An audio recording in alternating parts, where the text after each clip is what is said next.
que podamos y hasta que aparezca toda la instrumentación, ¿verdad?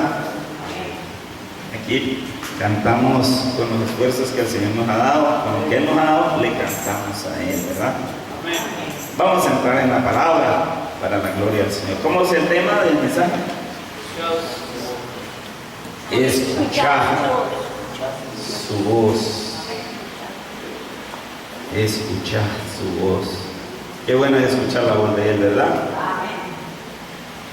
Y como un subtítulo, la voz de Dios en estos últimos días. Ambos son temas del mensaje. Dice la palabra, dice, consolados, porque su tiempo ha sido cumplido, ¿verdad? Porque doble se ha recibido de la mano del Señor y el pecado es quitado. Qué maravillosa obra, ¿verdad?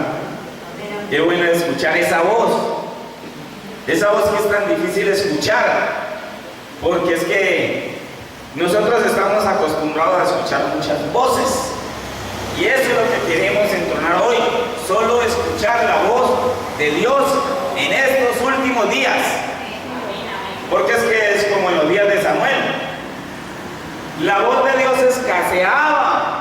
escaseaban las visiones, casi no se oía la voz de Dios. ¿Y por qué cambió todo ese plan? Cuando era muy fácil escuchar la voz de Dios.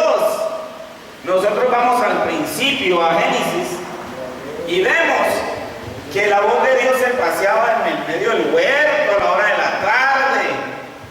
Venía Él y esa voz, esa dulce voz la podía oír Adán. Y dice el profeta que Adán venía y se regocijaba en los brazos de su hacedor. Qué maravilloso sería, ¿verdad? Pero ¿por qué la voz de Dios no se escucha ahora con facilidad? No es que no se escuche, hermano. Dios siempre ha querido hablarle al hombre. Ese ha sido el propósito divino. La cuestión es que nosotros nos hacemos una pregunta como si Dios no nos hablara. Pero Dios siempre nos ha hablado. Somos nosotros los que hemos estado fuera de la gloria celestial. Somos nosotros los que nos alejamos de Dios. Porque Dios no ha dejado de hablarnos, hermanos. Siempre nos habla, nos consiente, nos anima. Pero somos tan duros de corazón que a veces se nos aplica el refrán que usamos aquí popularmente. Estamos tan acostumbrados a los desprecios y todas las cosas que cuando nos acarician nos fastidian. Nos acostumbramos más a los desplantes, a los desprecios, a toda esa vida rutinaria de engaños, que a las contemplaciones del único Dios, hermano, que nos está consintiendo, nos está hablando y nosotros le damos la espalda. No debería de ser así, ¿verdad? Pero lastimosamente de esa manera.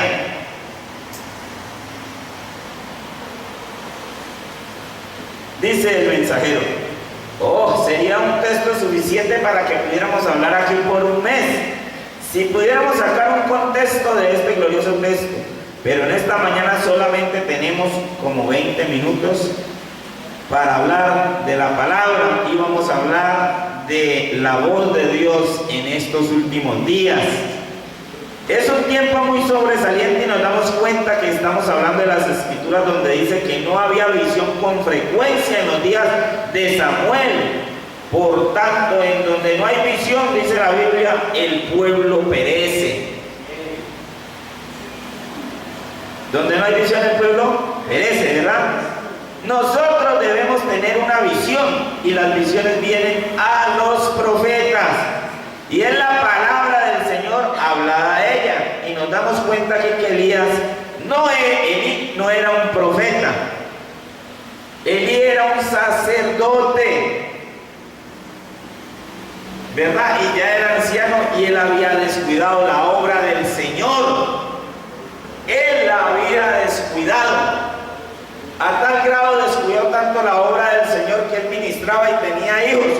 Pero sus hijos, ¿qué hacían? Se llevaban la carne, el sacrificio y las ofrendas. Bien tremendo eso, ¿no? Al ver el Señor esa cuestión, entonces decidió tomar un profeta, como lo fue el joven Samuel. Samuel, el profeta en la antigüedad, él escuchó la voz. Él vino, si usted sigue leyendo en su casita, no lo leemos por el tiempo. Si usted le sigue leyendo en su casa, él ve que él corrió ante Elí. ¿Me llamabas? Yo no te he llamado. Y así ocurrió por tercera vez cuando Elí entendió. Un hombre que ministraba entendió. Es que Jehová está llamando al joven. Dijo, ven, si te llama otra vez, dile, he aquí que tu siervo escucha. Gloria a Dios. Ve que Samuel ministraba, si era un sacerdote, si sabía, algo entendía. Pero Jehová no estaba llamando a Elí, ya sus días estaban contados. Él necesitaba un profeta. Entonces usó un profeta para hablar su palabra de ahí en adelante a los hombres de ese entonces, ¿verdad? Pero en eso la voz de Dios escaseaba, no había misiones. Y es igual para nuestros días, hermanos. ¿Cómo escasea la voz de Dios? No es que Él no hable, dice que no es que no hable, es que es escasa. Tenemos tantas voces que opacan la voz de Dios. ¿Ven? Vamos a ir entrando en la palabra. Vamos al libro de Génesis 3, capítulo 3, verso 8, para que vamos entendiendo mejor y veamos por qué es que nosotros no escuchamos la voz de Dios. Tenemos una ordenanza, digan lo que dicen las citas. ¿Cómo puede usted decir otra cosa diferente a la que ya fue hablada? ¿Ven? Pero decimos o malinterpretamos el mensaje es porque tomamos religión de segunda mano. Porque es el fulano de tal, o es el hermano de México, es el hermano de Nueva York. No voy a dar nombres, no me gusta. Pero yo sé que el espiritual entiende. Es que viene el hermano fulano de tal. Gloria a Dios, es mi hermano. Pero ¿quién dijo que ese hermano es más grande que yo? O que el borracho que se bautizó hace 20 minutos. Delante del Señor no es así, hermanos. Entre nosotros no hay grandes. No hay ninguno grande. Entonces yo creo que es mejor agachar la cabeza un poquito y humillarnos a nosotros mismos. Porque no somos nada, hermanos. Si Él no viene, si Él no edifica la obra, hermano, en vano trabajamos todos. Entonces necesitamos quedarnos con la voz de Dios en estos últimos días. Es sencillo. Para eso tenemos el mensaje, tenemos la Biblia, la palabra de Dios.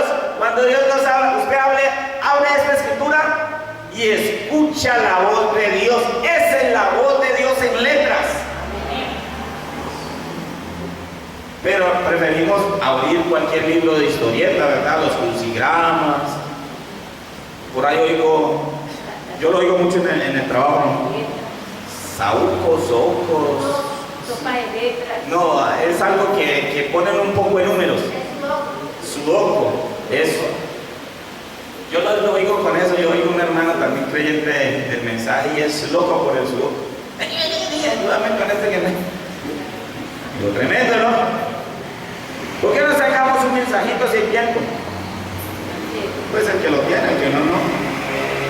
Yo pues como se me dificulta un poquito, yo cargo mi celular y le doy un buen uso y tengo la memoria ahí y me siento a escuchar. Yo soy feliz con esa voz. A mí no me estorba esa voz. Eso es esa voz dulce y me constriñe por dentro, hermano, me consume. ¿Yo qué? Cuando venga ese gran milenio. Si aquí les fastidia la voz de Dios, ¿Cómo será ya? Que no habrá noche, no habrá día, todo es una eternidad. Un día sin fin, hermanos. Cantándole, adorándole, alabándolo, hermanos, todo el tiempo. Entonces, Génesis 3, verso 8. Si alguno me puede ayudar, yo le agradecería mucho, para que vamos más rápidamente. Dice la escritura: y oyeron la voz de Dios que se paseaba en el huerto al aire del día. Y el hombre y su mujer se escondieron de la presencia de Jehová Dios entre los árboles del huerto. ¿Cómo se podía esconder un hombre enseñado a escuchar la voz de Dios diariamente? Su hijo, su parejita allí.